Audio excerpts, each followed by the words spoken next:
Hossein Locker. আসসালামু আলাইকুম আমার প্রিয় ছোট্ট বন্ধুরা। ইমাম বুখারী রহমাতুল্লাহি আলাইহির জীবনীর দারুণ মজার ১৩ নম্বর পর্বে তোমাদের সবাইকে স্বাগত। আজকের গল্পটা কিন্তু খুব গুরুত্বপূর্ণ। একটা হলো বিশ্বাস আর অন্যটা হলো প্রতারণা। চলো আর দেরি না করে ঝাঁপিয়ে পড়া যাক আজকের গল্পে। আচ্ছা, শুরুতেই তোমাদের জন্য একটা মজার প্রশ্ন। একটা ছোট্ট পাখি আর ১০,০০০ দিরহাম, ভাবা যায়? এই দুটোর মধ্যে আবার মিল কিসের? শুনতে অদ্ভুত লাগলেও আজকের আমাদের দুটো গল্পের যোগসূত্র কিন্তু এখানে। কি সেই মিল তা তো গল্প শুনলেই বুঝে যাবে। তোমাদের মনে আছে তো গত পর্বে কি হয়েছিল? ইমাম বুখারী জ্ঞানার্জনের জন্য সেই যে লম্বা সফরে বেরিয়েছিলেন, শামে গিয়ে তিনি এক কঠিন পরীক্ষায় খুব সফলভাবে পাশ করেন। কিন্তু দুঃখের বিষয় হলো তার সবচেয়ে কাছের বন্ধু খালিদ তার বিশ্বাস ভেঙে ফেলে, তার আমানত রাখা ১০,০০০ দিরহাম চুরি করে নেয়। আজ আমরা ঠিক সেখান থেকেই শুরু করব। কিন্তু দাঁড়াও, মূল গল্পে তো আমরা ফিরবই। তার আগে চলো এই আমানত জিনিসটা আসলে কি সেটা ছোট্ট একটা গল্প দিয়ে আরও ভালোভাবে বুঝে নিই। গল্পের নাম ছোট্ট পাখির আমানত। একদিন কি হলো জানো? ওমর নামে তোমাদের মতোই এক ছোট্ট বন্ধুর কাছে তার বন্ধু ইয়াসিন একটা আহত পাখি নিয়ে এলো। ইয়াসিনকে দুদিনের জন্য গ্রামের বাইরে যেতে হবে, তাই সে ওমরকে বলল, বন্ধু, এই পাখিটার দুদিনের জন্য তোমার কাছে আমার আমানত। ওমর জানতো তার মা ঘরে পাখি একদম পছন্দ করেন না, কিন্তু বন্ধুর বিশ্বাস তো আর ভাঙা যায় না, তাই সে সাহস করে দায়িত্বটা নিল। ওমরের সে কি যত্ন! পাখিটা তো দেখতে দেখতে একদম সুস্থ হয়ে উঠল, কিন্তু এরপরই ঘটল এক কাণ্ড। পাখিটা দানা ঝাপটে উঠতে গিয়ে সোজা ঢুকে পড়ল ওমরের মায়ের ঘরে, আর তাক থেকে ফেলে দিয়ে তার কয়েকটা শখের কাঁচের জিনিস ভেঙে ফেলল। আর যায় কোথায়, মা তো রেগে একেবারে আগুন। মা যখন রেগে গিয়ে পাখিটাকে ঘর থেকে বের করে দিতে চাইলেন, ওমর কিন্তু ভয় পেল না। সে খুব সাহসের সাথে তার মাকে আমাদের প্রিয় নবী রাসূলুল্লাহ সাল্লাল্লাহু আলাইহি ওয়াসাল্লামের একটা খুব জরুরি কথা মনে করিয়ে দিল।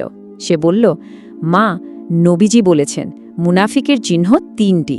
যখন সে কথা বলে, মিথ্যা বলে; যখন ওয়াদা করে, তা ভঙ্গ করে; আর যখন তার কাছে কিছু আমানত রাখা হয়, সে তার খেয়ানত করে।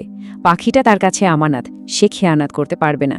ছেলের মুখে এত সুন্দর কথা শুনে মায়ের রাগ যেন পানিতে ধুয়ে গেল। তিনি আমানতের গুরুত্ব বুঝতে পারলেন আর ওমরকে ক্ষমা করে দিলেন।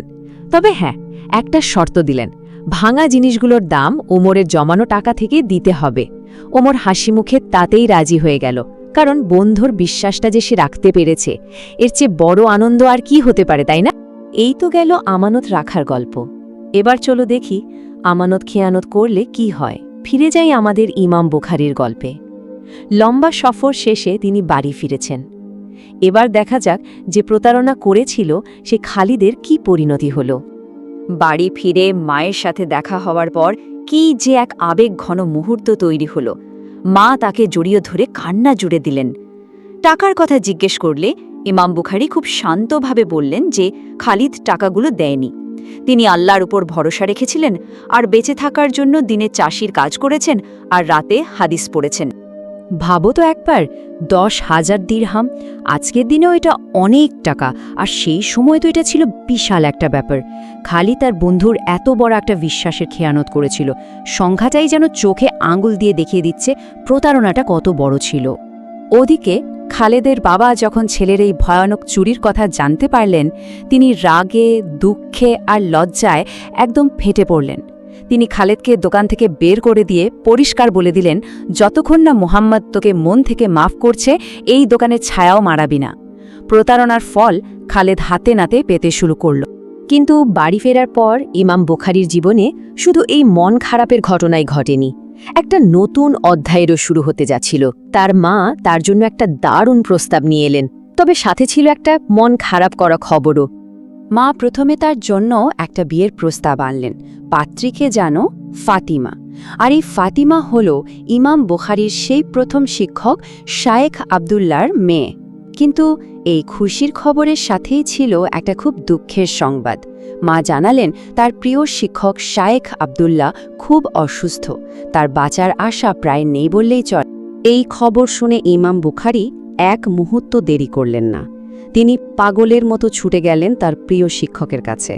তাকে শেষবারের মতো একটু দেখতে, তার একটু দোয়া নিতে। গুরুর প্রতি তার ভালোবাসার শ্রদ্ধাটা ছিল এমনই গভীর। মৃত্যুর দরজায় থেকেও শায়েখ আব্দুল্লাহ তার প্রিয় ছাত্রকে দেখে মুস্কারালেন আর দিলেন জীবনের শেষ কিন্তু সবচেয়ে মূল্যবান উপদেশ। তিনি বলবেন, মনে রেখো, তোমার কাজ যত বড় হবে মানুষের হিংসাও তত বেশি পাবে, কিন্তু যাই হোক না কেন তুমি সব সময় সত্যের পথে পাহাড়ের মতো শক্ত হয়ে থেকো। একদিকে প্রিয় শিক্ষকের বিদায়, অন্যদিকে বন্ধুর বিশ্বাসঘাতকতা। ইমাম বুখারী যেন এক পরীক্ষার মাঝখানে দাঁড়িয়ে। এখন তার সামনে এক বিরাট প্রশ্ন, ক্ষমা নাকি শাস্তি? তিনি কোন পথে হাঁটবেন? ঠিক এমন একটা সময়ে একদিন খালিদ একদম পাগলের মতো ছুটে এলো, এসে সোজা ইমাম বুখারীর পায়ে পড়ে গেল। সে কি কান্না তার! কাঁদতে কাঁদতে সে বলতে লাগলো, আমায় মাফ করে দাও বন্ধু, তুমি মাফ না করলে বাবা আমাকে বাড়ি থেকে বের করে দেবেন। ভাবো তো একবার, কি কঠিন একটা অবস্থা। একদিকে আছেন তার মা, যিনি ছেলের কষ্ট দেখে বলছেন, না মোহাম্মদ, ওকে একদম ক্ষমা করবে না, ও একজন প্রতারক, ও আবার ধোঁকা দেবে। আর অন্যদিকে ইমাম বুখারীর মনে ভাসছে আমাদের প্রিয় নবী রাসূলুল্লাহ সাল্লাল্লাহু আলাইহি ওয়াসাল্লামের মুখ, যিনি শত্রুকেও পরম মমতায় ক্ষমা করে দিতেন। তাহলে এখন ইমাম বুখারী এখন কি করবেন?